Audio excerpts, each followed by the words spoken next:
Do you know, with all due respect, the reason why most of our night vigils don't produce power is because night vigils were designed to be an opportunity where you stay away from the noise and the business of the day.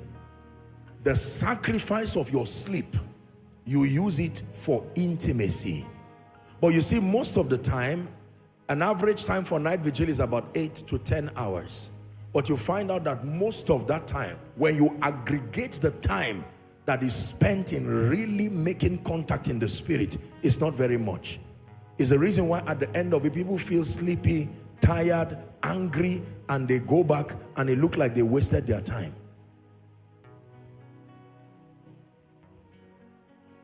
Those days we'll have personal vigils.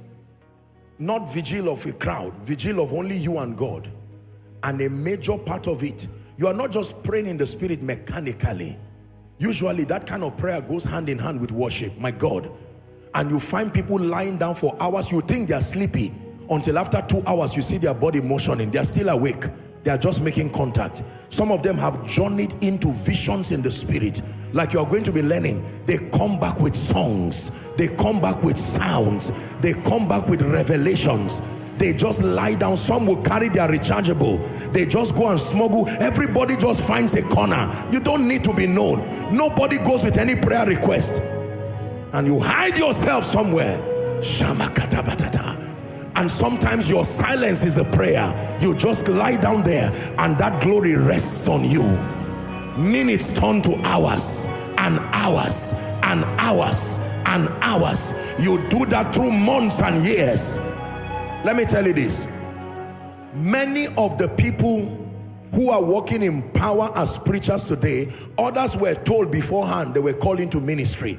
But many did not even know they were called. They just stayed there. They stayed there, they prayed, they stayed there, they fasted, they stayed there, they pressed. One day somebody just gave them a mic and said, can you help us close this meeting?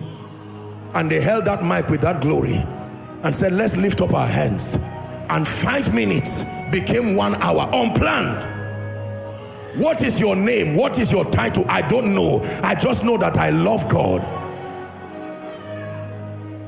This song you are hearing, that is part of that prayer platform that brought songs like this.